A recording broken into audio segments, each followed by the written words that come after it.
గులాబీ రంగు కొవ్వొత్తులు వెలిగించా, చీకటి గదిలో వెలుగు తెచ్చా, నిశ్శబ్దంలో మంట నర్తించా. మాటలు లేవు కాని సంగీతం ఉంది, గుండెల్లో నాట్యం చేస్తుంది.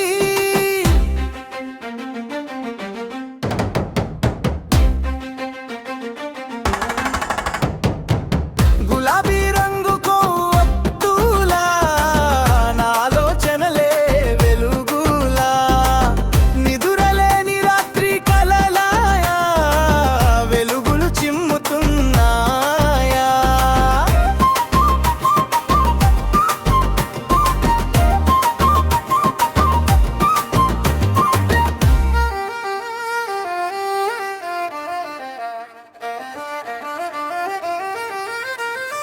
చీకటి తలుపులు తెరచి చూశా, కనుపాపల వెనక దాగిన కాంతి చూశా. ప్రతి నిమిషం ఓ కొత్త పాటగా మలచా. ఒక అగ్ని పుంజం నా గుండెల్లో ఉంది, ఆ కాంతి నన్ను మార్చేస్తుంది.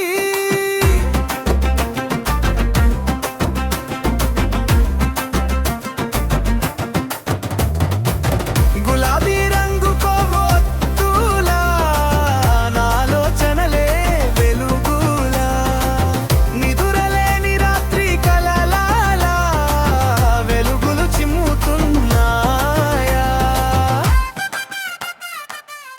ఓ ప్రియమైన కుటుంబమా, క్రీస్తు మనతో ఉండుగాక. ప్రియమైన తల్లిదండ్రులారా, ప్రియమైన సహోదర సహోదరీలారా, ప్రియమైన వృద్ధ తల్లిదండ్రులారా, ప్రియమైన పిల్లలు మరియు యువకులారా, నేను అపోస్తలుడైన జిఎం త్రిలోకరాజన్. ఈ రోజు డిసెంబర్ 14 రోజు. నేడు శిలువ పండుగ. ఆగమన కాలపు 3వ ఆదివారం కోసం ప్రార్థన. ఓ ప్రియమైన ప్రభువైన యేసు, ఈ ఆగమన కాలపు 3వ ఆదివారం నాడు చర్చి సంతోషించు అని కేకలు వేస్తున్నప్పుడు మేము మీ పవిత్ర శిలువ ముందు నమస్కరిస్తాము మరియు మీ ప్రేమ, మీ నిరీక్షణ మరియు మీ రక్షణను గుర్తుంచుకుంటాము. ఓ ప్రభువా, మీ శిలువ మా ఆశ, మీ వాక్యమే మా బలం మరియు మీ రాక మా ఆనందం. ఈ రోజు మేము గులాబీ కొవ్వొత్తిని వెలిగించేటప్పుడు మేము అంగీకరిస్తున్నాము, చీకటి మధ్యలో కూడా మీ వెలుగు ప్రకాశిస్తుంది, దుఃఖం మధ్యలో కూడా మీ ఆనందం స్థిరంగా ఉంటుంది, మరియు పోరాటాల మధ్య కూడా మీరు మమ్మల్ని ఆదుకుంటారు. మొదటి బైబిల్ వచనాన్ని చెప్పండి. మల్లాకి 3వ అధ్యాయం 1వ వచనంలో ఇలా అన్నాడు, ఇదిగో నేను నా దూతను పంపుతాను, ఆయన నా ముందు మార్గము సిద్ధపరచును. మరియు మీరు వెదకుచున్న ప్రభువు అకస్మాత్తుగా తన ఆలయానికి వస్తాడు. అవును, మీరు కోరుకునే నిబంధన దూత, ఇదిగో ఆయన వస్తున్నాడు అని సైన్యములకు అధిపతియగు ప్రభువు చెప్పుచున్నాడు. అర్థం: ఈ ప్రవచనం బాప్తిస్మమిచ్చు యోహానును మరియు క్రీస్తు రాకడను సూచిస్తుంది. దేవుడు తన వాగ్దానాన్ని నెరవేర్చే ప్రభువు మరియు తన ప్రజల మధ్యకు వస్తాడు.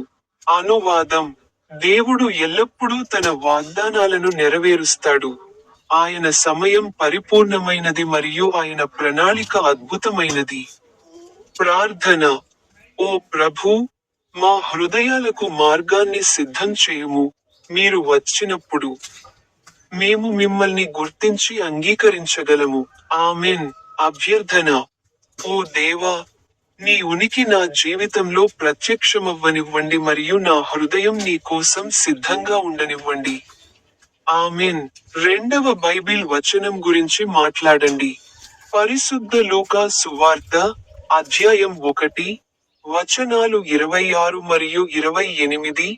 6వ నెలలో గబ్రియేలు దేవదూత గలిలయలోని నజ్రేతుకు, దావీదు వంశానికి చెందిన యోసేపు అనే వ్యక్తికి నిశ్చితార్థం చేయబడిన కన్య వద్దకు దేవుని నుండి పంపబడ్డాడు.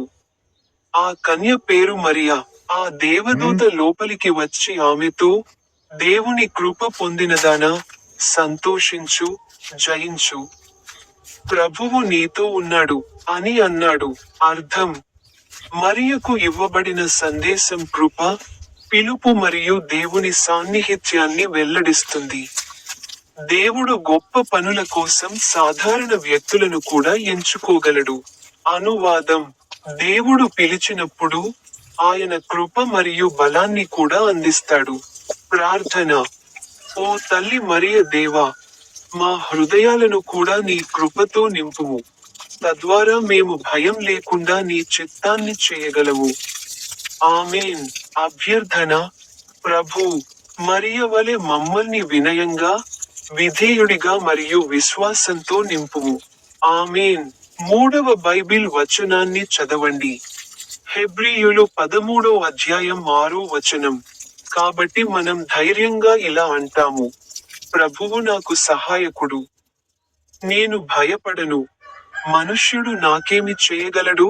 అర్థం: విశ్వాసి భయంతో జీవించాల్సిన అవసరం లేదు. ఎందుకంటే దేవుడు ప్రతి పరిస్థితిలోనూ సహాయం మరియు రక్షణను అందిస్తాడు. అనువాదం: ప్రభువు మనతో ఉన్న చోట భయానికి చోటు లేదు. ప్రార్థన: ప్రభువా, భయం, ఆందోళన మరియు అభద్రత నుండి నన్ను విడిపించు. నీ సన్నిధిలో నాకు ధైర్యం మరియు శాంతిని దయచేయుము. ఆమేన్. విన్నపం: ఓ దేవా, నీ శక్తితో నా జీవితంలోని ఏవైనా భయాలను నాశనం చేయుము. ఆమేన్. చివరి బైబిల్ వచనాన్ని చెప్పండి. పరిశుద్ధ మార్కు సువార్త 10వ వచనం 45. మనుష్య కుమారుడు సేవ చేయబడటానికి రాలేదు, సేవ చేయడానికి మరియు అనేకులకు విమోచన క్రయధనంగా తన జీవితాన్ని ఇవ్వడానికి వచ్చాడు. అర్థం: యేసు ఒక సేవకుడు, రాజు. ఆయన ఇతరులకు సేవ చేయడానికి, త్యాగం చేయడానికి మరియు మానవాళిని విమోచించడానికి వచ్చాడు. నిజమైన గొప్పతనం సేవలోనే ఉంది, పదవి మరియు అధికారంలో కాదు. అనువాదం: యేసు మార్గాన్ని అనుసరించేవాడు సేవ మరియు ప్రేమతో కూడిన జీవితం అవుతాడు. ప్రార్థన: ప్రభువైన యేసు, నీలాంటి సేవా హృదయాన్ని మాకు ఇవ్వండి. స్వార్థం, గర్వం మరియు కఠినత్వాన్ని తొలగించండి, మరియు మమ్మల్ని ఇతరులకు ఆశీర్వాదంగా చేయండి. ఆమేన్. అభ్యర్థన: ఓ యేసు, నా జీవితంలో సేవా స్ఫూర్తిని పెంచండి, మరియు నన్ను మీ ప్రేమకు సాధనంగా చేయండి. ఆమేన్. ప్రార్థిద్దాం. ఓ మదర్ మేరీ, ఓ పోప్ లియో 14, ఓ మోస్ట్ రెవరెండ్ పీటర్ మచాడో, ఓ రాజు చార్లెస్ 3. ఈ రోజు డిసెంబర్, ఇది 2025 సంవత్సరం చివరి నెల. ముగింపు ప్రార్థన: ఓ ప్రభువైన యేసు, నీ శిలువ మహిమలో నీ జననము కోసం ఎదురు చూస్తున్నాను, మరియు నీ తిరిగి వచ్చే ఆశతో మేము నీకు మా జీవితాలను అందిస్తున్నాము. రండి, ప్రభువైన యేసు, మా హృదయాలలోకి రండి, మా ఇళ్లలోకి రండి, మరియు మా ప్రపంచంలోకి రండి. ఆమేన్.